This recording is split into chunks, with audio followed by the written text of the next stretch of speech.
o meu corpo, é o corpo vivo, é o corpo de uma ameba, é um campo de força. O corpo de qualquer coisa é um campo de força. Né? Só que a gente não se relaciona diretamente com as forças, a gente é, na verdade, mediado através dessas formas e funções. Então isso foi a primeira coisa que já começou a me impactar. Eu me sentia meio que aprisionado, vigiado, controlado, de alguma maneira. Não que tivesse um afeto paranoico em mim que fosse... Né, mas tinha muito essa questão de por que a gente tem que necessariamente se efetuar através desse tipo de espaço, se são espaços criados pelo humano e para uso humano. Né? Por que a gente precisa criar esse tipo de espaço que, na verdade, nos entristece, né, ao invés de nos alegrar, nos enfraquece ao invés de nos potencializar?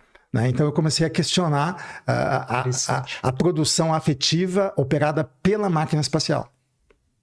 E aí eu tive que ir para a filosofia. Entendeu? A filosofia, ela me dava elementos, ela me dá... E aí eu comecei a estudar pensadores como Merleau-Ponty, como Marx, como Nietzsche, como Deleuze, como Foucault, vários. Eu ia me cercando, buscando esses operadores teóricos, digamos assim, para dar expressão ao meu próprio pensamento e à minha própria experiência. E aí nunca mais, né? Mordida de vampiro, né? Você é mordido e já era, você vira um... Né? Então eu fui mordido pela alegria do pensamento, né? Que na verdade sempre aconteceu isso em mim, mas eu não sabia que eu ia ter como atividade dominante o pensamento e a filosofia. Interessante, cara. Em que ponto que você decidiu Em que ponto você se interessou por esquizoanálise, por clínica e saúde mental especificamente? A gente tava conversando em off, né? Teve um momento ali que você me contou, parece que você percebeu que, porra, as pessoas estão doentes, né? Então eu queria que você contasse um pouco disso. De alguma maneira, eu sempre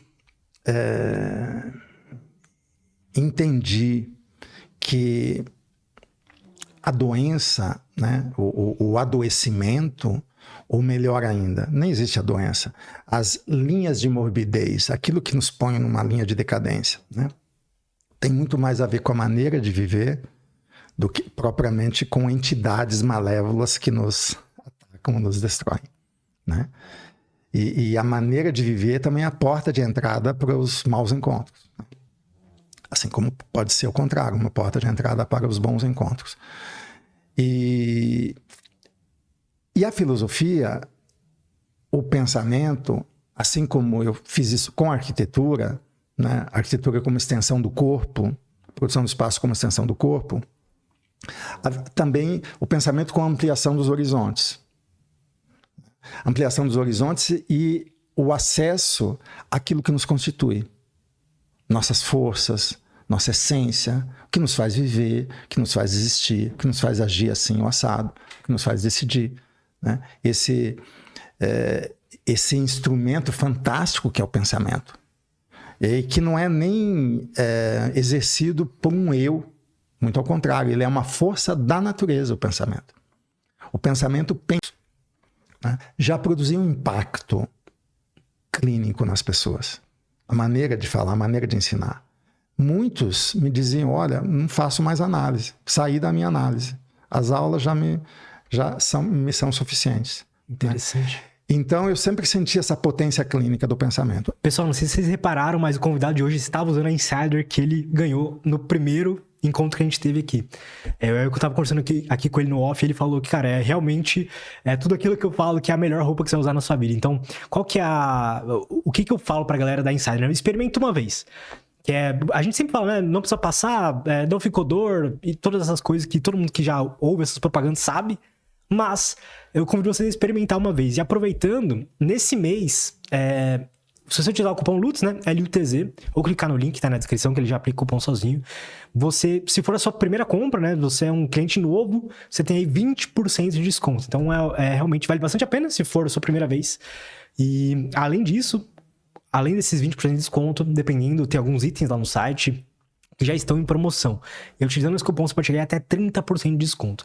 Hoje eu tô utilizando a Tech T-shirt, só que a de manga longa. Então, a Tech T-shirt vocês estão vendo utilizando, o próprio entrevistado estava aqui utilizando. mas é a de manga longa, então essa aqui, uma cor bem bonita. Tem todas as cores lá, todos os tamanhos possíveis, modelos masculinos, femininos também. Link tá na descrição, cupom LUTS para 20% de desconto se for sua primeira compra. Lembrando que isso acumula também com descontos do site, podendo chegar aí até 30% de desconto e talvez até mais, dependendo do dia que você estiver assistindo isso. Então, é isso. E eu já tinha contato com, de alguma maneira, as forças de um pensamento que atravessavam as psicologias e, eventualmente, até uma crítica às psiquiatrias, né? E, principalmente, Deleuze e Guattari com o seu antiédipo, que já na década de 80, início da 79, 80, né? O antiédipo tinha o quê? 8 anos, 7 anos, 8 anos. Ele tinha acabado de ser lançado.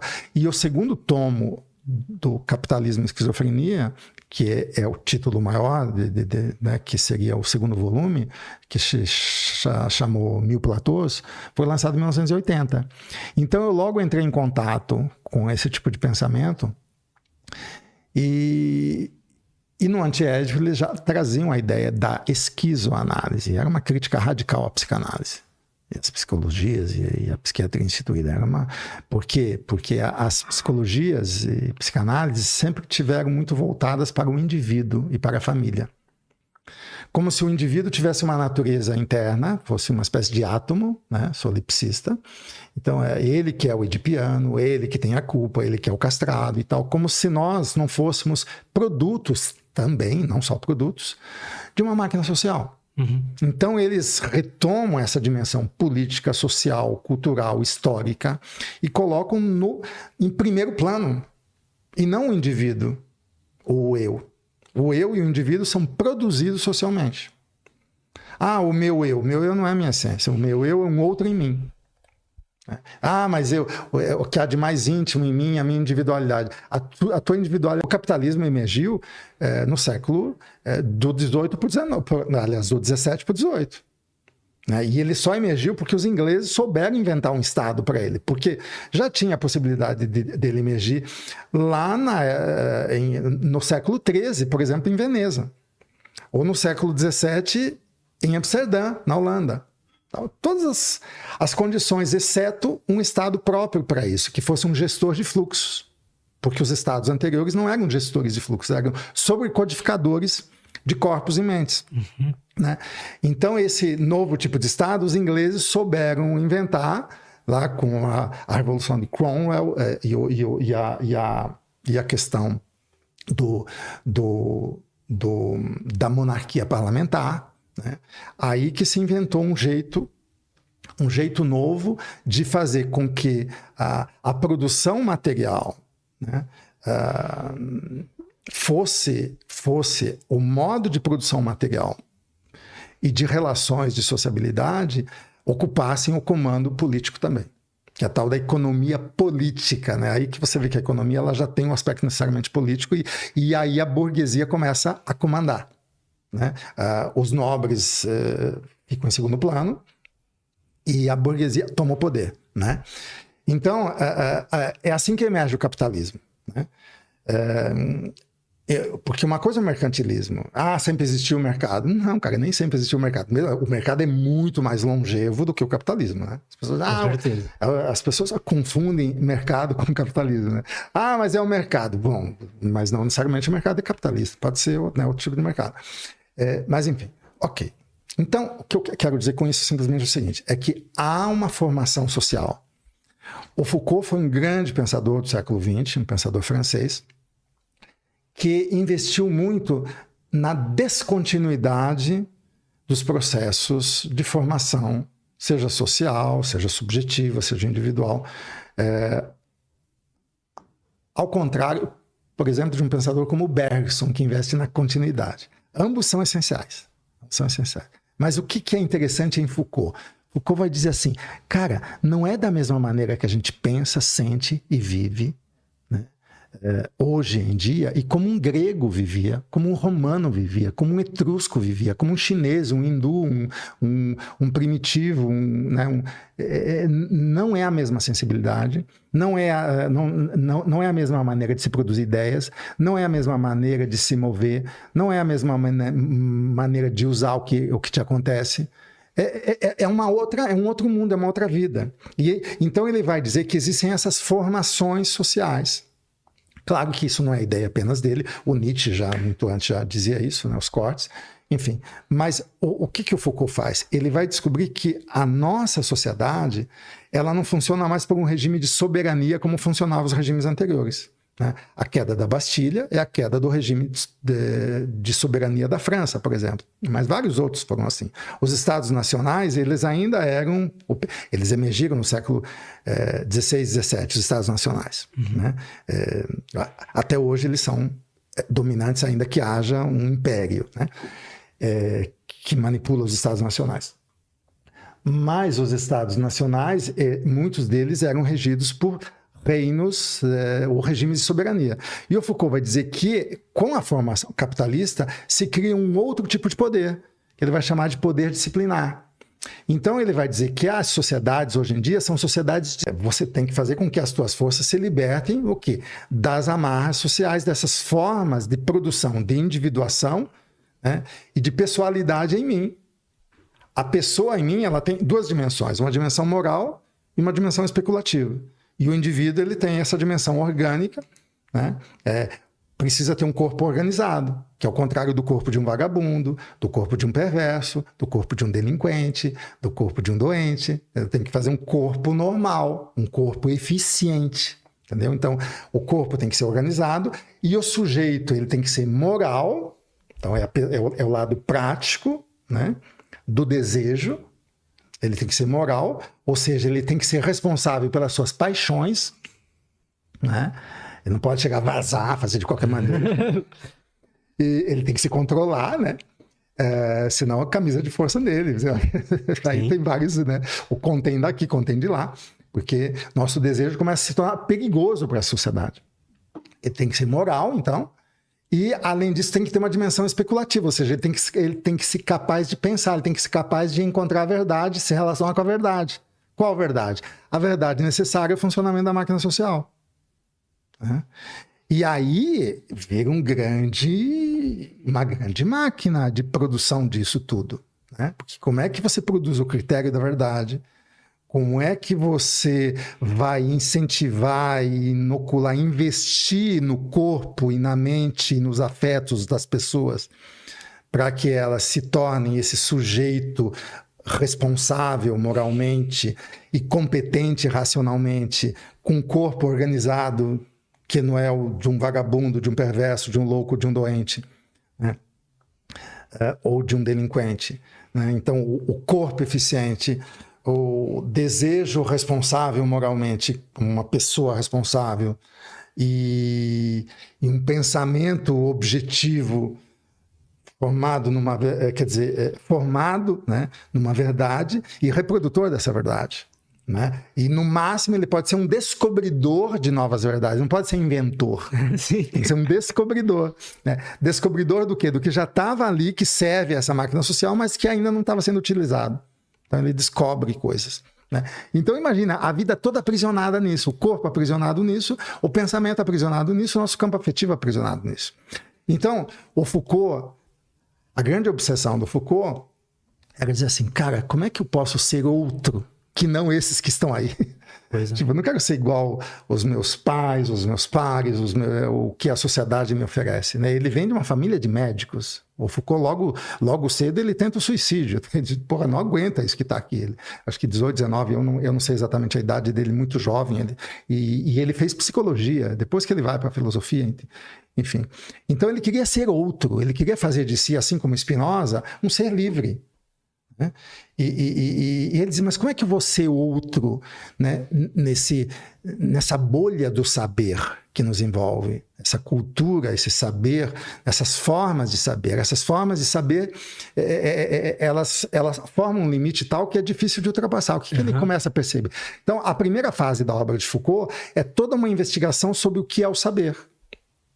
E ele vai muito longe, porque ele ultrapassa, obviamente, o saber científico, né, e o saber filosófico, em certo sentido, e ele vai... o verdadeiro é uma excrescência, não existe o verdadeiro. O eu já é um trapaceiro. O eu já é o traidor da nossa essência autêntica ou verdadeira, se quiser chamar assim. O eu é o traidor da nossa potência. O eu é que trai a nossa potência. Nesse sentido, os budistas estão muito além. Pois é. Eles vão bem nesse aspecto aí. O problema dos budistas é outro, talvez. Enfim, a gente pode... Não vamos criar aqui uma briga com os budistas, porque eu gosto muito deles também. A gente é parça em até muitos lugares, assim, mas... porque, para mim, eu valorizo a ação mais do que a compaixão, né? Para mim, a compaixão tem que ser pela vida forte, pela vida em acontecimento, e não pela vida tornada fraca. Né? Eu sou mais nietzschiano nesse ponto de vista. Mas vamos lá, voltando à questão então. A sociedade, ela vai produzir... Porque, você veja, nas sociedades anteriores, você precisa ter um controle de fora. Você tem uma polícia, você tem a polícia do rei, você tem as forças de segurança, você tem os padres, os escribas, os intérpretes, os paranoicos que ficam lá interpretando os fluxos sociais e não deixando eles escapar àquela organização, né? No capitalismo é o contrário, porque a gente vive dos fluxos libertos, liberalizados, como dizem Deleuze e Guattari, desterritorializados e descodificados. Os fluxos são todos descodificados, né? Então, como é que se produz o controle em cima disso? E aí eu digo sempre, foi a invenção da máquina política de controle mais eficiente que o ser humano foi capaz de inventar até hoje. Por quê? Porque ele desonera uma instância exterior de controlar o desejo e ele coloca o controlador dentro de você. Então, a maneira como você existe já é ao mesmo tempo, necessária para te controlar de dentro. E, ao mesmo tempo, você colabora, você vira um colaborador, cooptado pela máquina, e você... É por isso que o Marx vai dizer que o capital é a forma universal do desejo. Quer dizer, o que deseja em nós já é isso que ele chama de capital, né? Que a gente... Aí dá para a gente penetrar, discutir, pensar, fora das questões ideológicas, usar o pensamento, que é isso que nos interessa, né? Pessoal, antes de eu continuar aqui, deixa eu só dar um recadinho rápido para vocês. Há um tempinho atrás eu conheci uma IA, que é a Eita. Inclusive eu conheci aqui ao vivo no podcast com a Ana Cláudia Zani, que é uma IA que ela construiu, ela treinou baseado no método dela de entendimento sobre o ser humano no sentido de desenvolvimento pessoal e autoconhecimento e neurociência e comportamento, todas essas coisas que a gente gosta, né? E aí no começo eu falei, mas uma IA vai me ajudar nisso e tal, mas aí eu testei essa IA ao vivo, né? Eu vou até testar ela aqui já pra mostrar como é que funciona. Ela é um contato no WhatsApp, que você consegue mandar mensagem, mandar áudio e tal, e ela responde. Não tem a pretensão de substituir um psicólogo ou um terapeuta nesse sentido, não é isso, mas é ser, sei lá, uma melhor amiga, um melhor amigo ali pra você conversar, só que por acaso esse melhor amigo é muito treinado em neurociência, comportamento e mudança de hábito e tudo que saúde mental. Então, vou mandar um áudio aqui só pra vocês verem como é que funciona. Eu posso mandar áudio ou texto, e aí eu posso falar sobre qualquer coisa, né, principalmente envolvendo essas questões que vocês que acompanham os podcasts gostam tanto. Máxima potência, o que é mais sagrado? É o tempo próprio que nos constitui. A experiência do tempo próprio, ela nos é reiteradamente roubada, sequestrada, impedida. Então, nós somos impedidos de experimentar por várias... Não que haja uma força policial que nos impeça. A gente é seduzido, a gente é convencido que a gente está perdendo tempo, que a gente está perdendo tempo quando a gente poderia estar ganhando tempo próprio, né?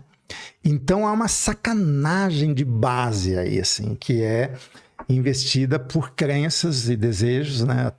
Todo investimento em desejo de crença, de que ser útil para a sociedade, ser bem-sucedido na vida, é ser capaz de gerar valor, né? Eu também acho. Né? Mas qual o valor? Sim. E para quem? E o que acontece com esse valor? Que valor esse valor tem para a vida? Né? Poderíamos fazer a questão nietzschiana por excelência. Né? É valor? Sim, é valor, mas o valor é produzido, é inventado. Né? E o que acontece com a tua vida na medida em que você gera ou reproduz ou segue um valor? Né? Ela aumenta ou diminui a potência? Né? Então, o que vale esse valor para a vida livre? Né? Não, esse valor é muito valioso. Para quem? Né? Então, nas nossas sociedades, o que ocorre? Você produz para que tudo vire, de alguma maneira, comercializável, ou mercadoria. Né? E aí Marx estava certíssimo desse ponto de vista. Valor de uso, valor de troca. Ainda que a gente tenha questões aqui que poderia problematizar e aprofundar mais. É que aqui, né, nesse tempo que a gente tem, eu tenho que ser meio breve, meio sintético, meio sucinto. Assim. Mas dá para a gente questionar isso tudo que estamos falando aqui. E, claro, né? Óbvio, o pensamento é assim. Mas, então, voltando à questão...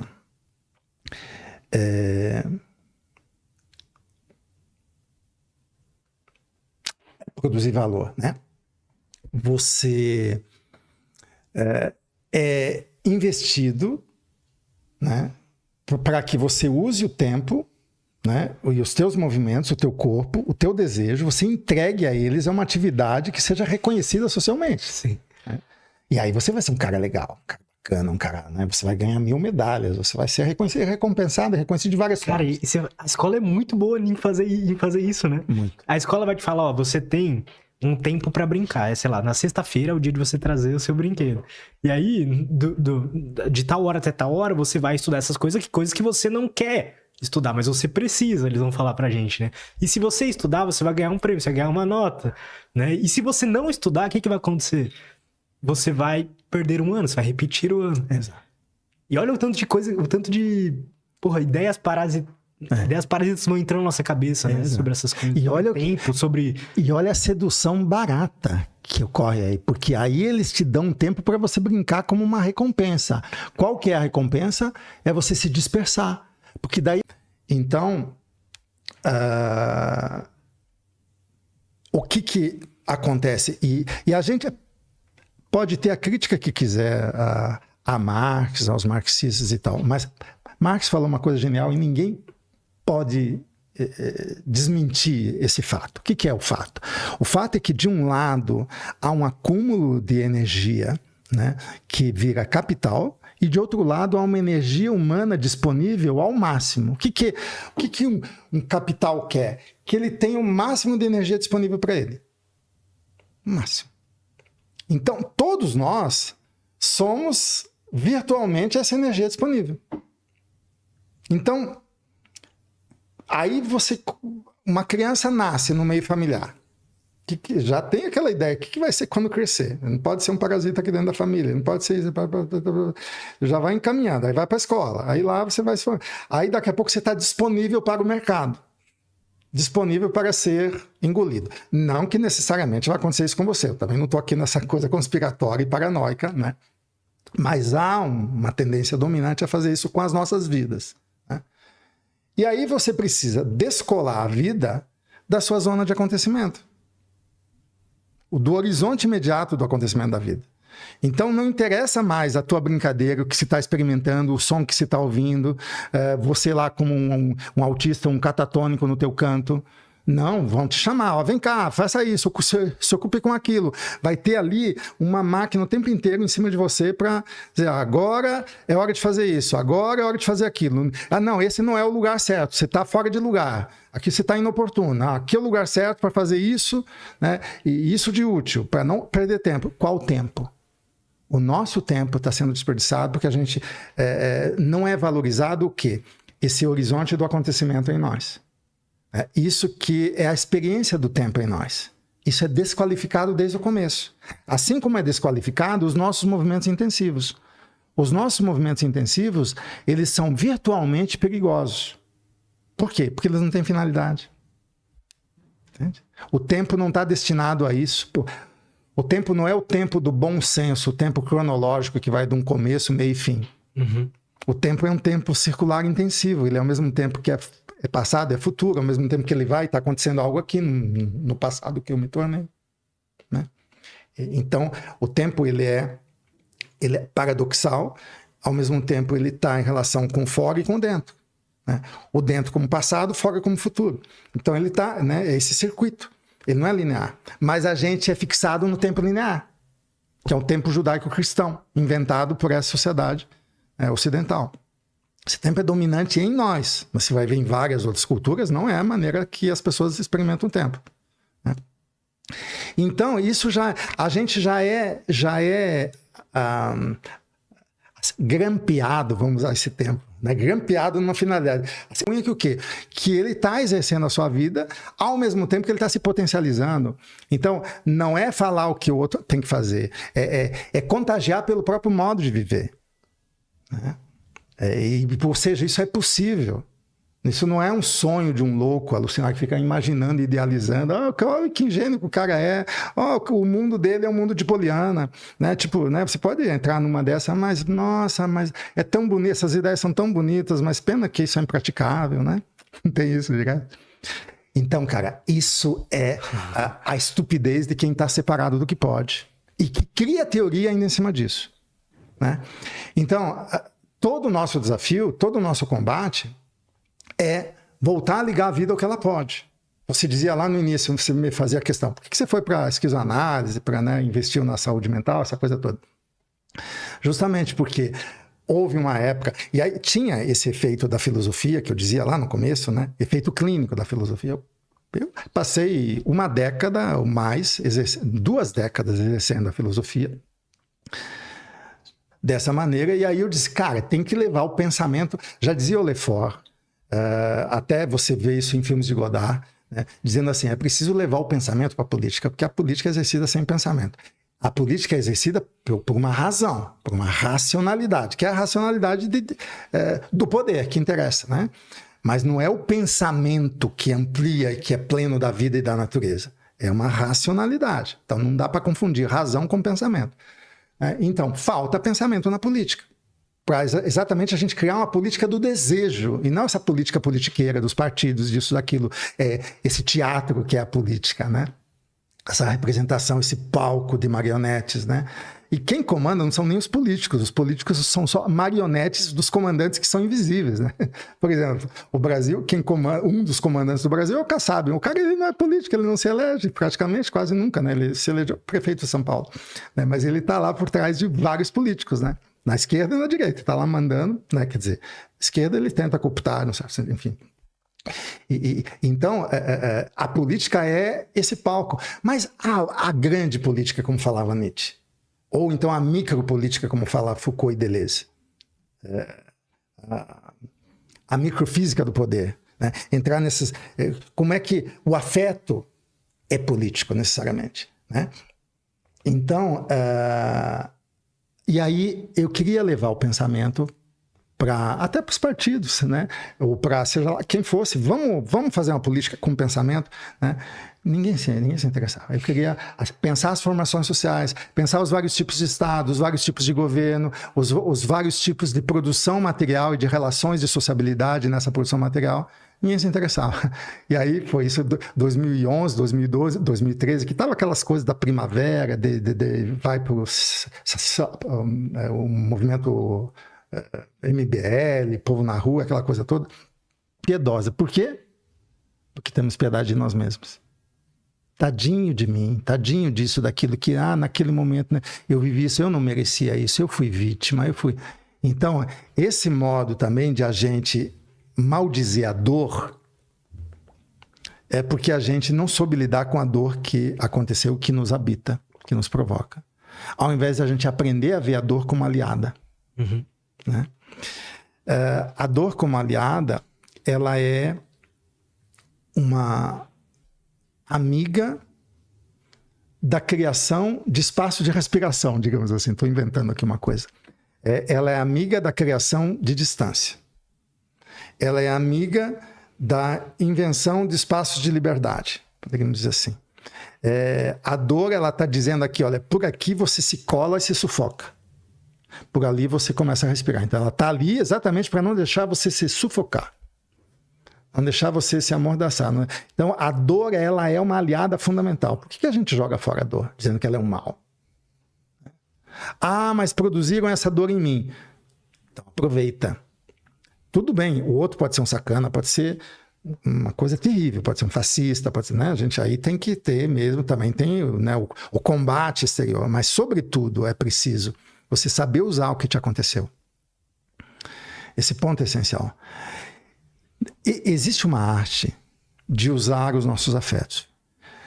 E quando você percebe que os nossos afetos não são manifestações de impotência, de insuficiência, de falta, você percebe que ao desejo nada falta. Voltando à nossa questão lá atrás. E que nós nos preenchemos com os acontecimentos da nossa vida. Não tem falta, porque tudo é acontecimento. Mesmo quando você acha que você está na falta, mas algo está te acontecendo. É isso que está te preenchendo. Então não está te faltando. Por que está te acontecendo isso? Será que você é só vítima? Ou você está ali porque você está vivendo com? Se está te acontecendo é porque também você é alguma coisa. Logo você é alguma força, alguma potência. Não acontece em cima de nada, você não é um nada. Né? Acontece em cima de alguma coisa. Então, e essa força não pode nada? Essa força, ela está ali se deixando simplesmente afetar?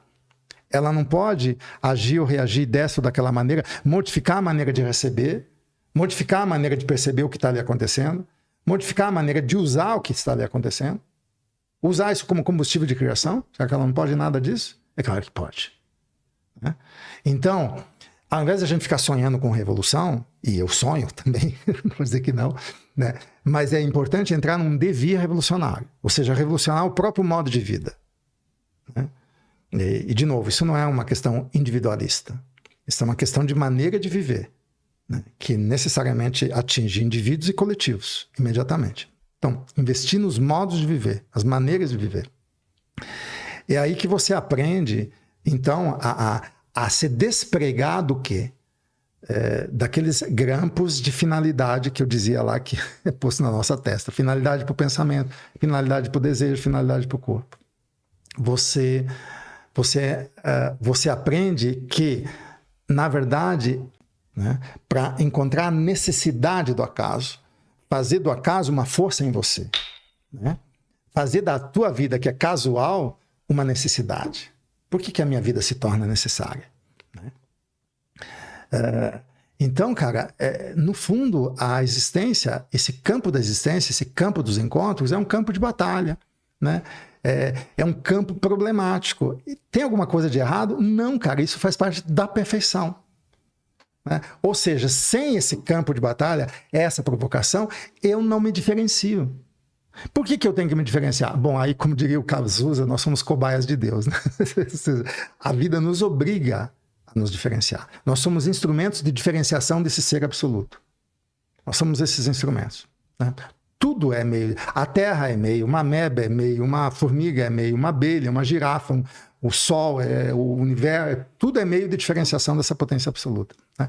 E a nossa vida também. Nosso pensamento, nossos gestos, nossas experimentações, nossos gozos, nossas tristezas, nossas alegrias, nossas doenças. A vida está experimentando através das doenças que nos acontecem. Ela está criando novos caminhos. Às vezes uma doença em nós, ela está ali inventando uma nova maneira de ser. De repente, se você consegue superar aquela doença, você vai se tornar mais forte. A vida vai inventar uma outra maneira que não existia antes. Né?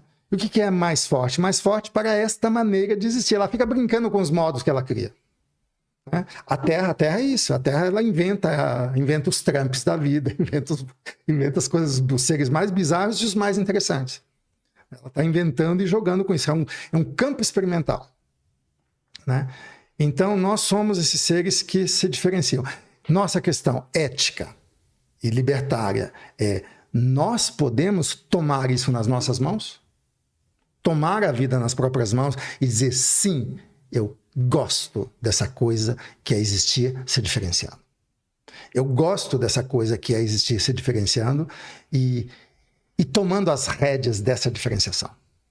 Gozando com essa diferenciação no sentido de que eu aumento a minha potência de afetar e ser afetado e de criar a realidade. Isso é um corpo pleno, um pensamento pleno, né? Então, perfeição existe sim. O problema é que a gente faz ideia equivocada de perfeição. Perfeição em relação ao ideal. Sim. Isso é a coisa mais imperfeita, mais estúpida que existe. Porque o ideal é aquilo que não existe. E jamais a vida em acontecimento vai se adequar a um ideal. Por isso que a gente diz assim, a perfeição não existe. Claro, essa perfeição imaginária, fictícia, essa aí não existe. A perfeição existe como a nossa potência que necessariamente se efetua. Isso é perfeito. Agora, a maneira como a gente se efetua é as provocações da vida. Exatamente para quê? Para que a gente se diferencie. Né? Então, não é nada fácil. Você pode se perder. Você pode errar, cair e às vezes até não se achar. Acontece direto, né? Então, viver é perigoso. Experimentar é perigoso. Mas daí vem a arte das doses. A prudência. A arte das doses. Não é que você vai deixar de experimentar porque você não sabe o perigo que você corre, que vai te acontecer. Você vai dosando. Você não vai se jogar no abismo.